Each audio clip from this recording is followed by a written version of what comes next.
Politically, it's almost inevitable that we go through a lot of the same negotiations that we have done over the last few weeks.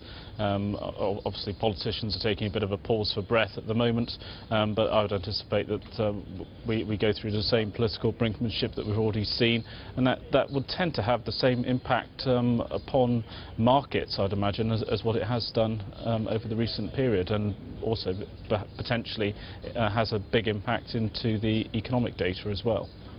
On the economic data, of course, payrolls today. We've had to wait a little bit longer for them this time around. To put it bluntly, do you care about this set of data, considering what's happened recently? Always care about the payrolls data, and the overall US employment report is a significant data point for the Federal Reserve in their deliberations about whether to potentially taper QE or not.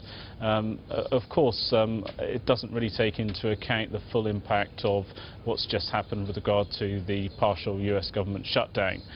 We did see jobless claims over the last couple of weeks spike up quite a bit in the weekly data. That's really not going to be factoring into this more historical data point. This of course, is all based upon the labour data from September, before the US government shutdown. So some of the negative psychology around the looming shutdown and the looming debt ceiling debate might have filtered into the September numbers, mightn't they? So there won't be clean. It's not a clean set of numbers. No, absolutely not. And this is one of the really difficult things for the Federal Reserve at this point. All of the economic data points are going to be subject to that kind of interpretation by them and also by markets. It's potentially quite a volatile data set over the next few months, and that's one of the reasons why we anticipate that the Federal Reserve are going to be quite cautious around potentially removing some of their policy stimulus at the moment. We know the Fed is data-driven, but increasingly driven by what happens with Congress. They're taking account of that. Do you think they've boxed themselves in a little bit too much? Well, I think they're doing what they have to do.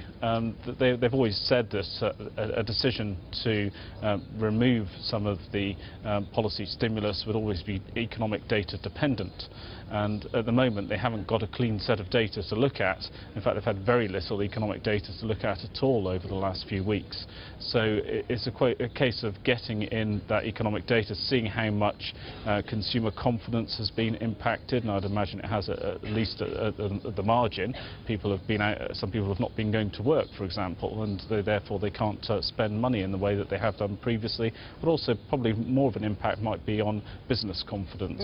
And we have seen some evidence, even in recent earnings results, where CEOs are saying that they're not or pushing back their potential orders because of the risks around the budget negotiations. When do you see the Federal Reserve starting to taper their bond buying programme then? It seems that the Bloomberg consensus has moved on, hasn't it, now to the March meeting. March 18th to 19th is now the consensus view as to when tapering starts, with probably a $15 billion taper, so cutting back from 85 to 70. What's your expectation for the Fed's role here?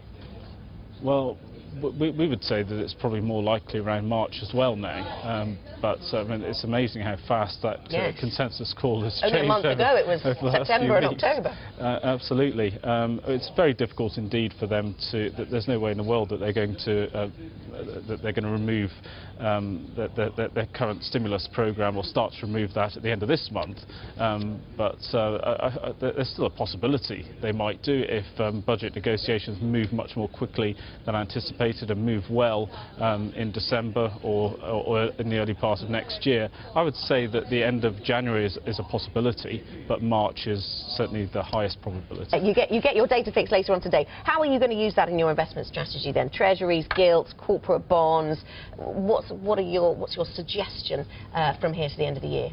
Okay, well, we're quite constructive at the moment, actually, on bond markets, and we have been for some time. Certainly, if we go back a few months ago, when everybody was expecting the tapering of quantitative easing, then that really did push US Treasury yields quite a bit higher over a very short time period. But we have started to see demand come back in. There are clear support levels for 10-year bonds around the 3% level. We've seen the auctions go very well in US Treasuries over the last few weeks. We've got a very significant gilt auction in the UK today, which will certainly be of interest to markets. But in general, we think that in the environment that we've just discussed, where Fed tapering gets pushed back into March next year potentially, then that certainly is an environment in which we think investors, at least in the near term, will be quite happy to buy bonds. I want to talk about equity markets with you, because we had a partial government shutdown for over 2 weeks.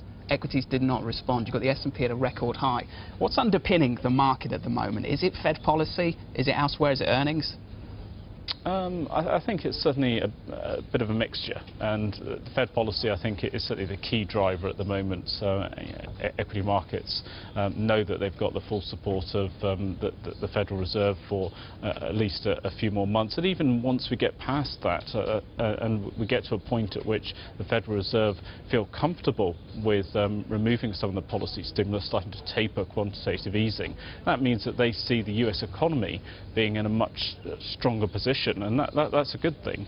A lot of people say that that is a potential negative for markets, for economies, but I don't think it is. I think the Federal Reserve know what they're doing, and they will start to remove stimulus when they see that the US economy has decent momentum.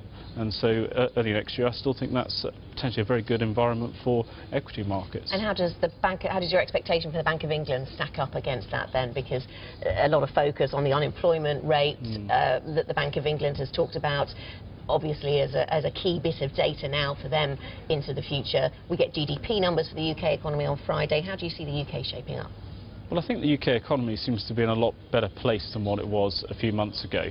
Most of the economic data that we've seen coming through looks very positive. Certainly the housing market seems to be sparking to life, and the Help to Buy scheme is certainly a very positive dynamic in that respect. And all of that is certainly supporting consumer confidence, business confidence. And we should see, I think, a reasonable GDP report when it comes through in the UK later on this week.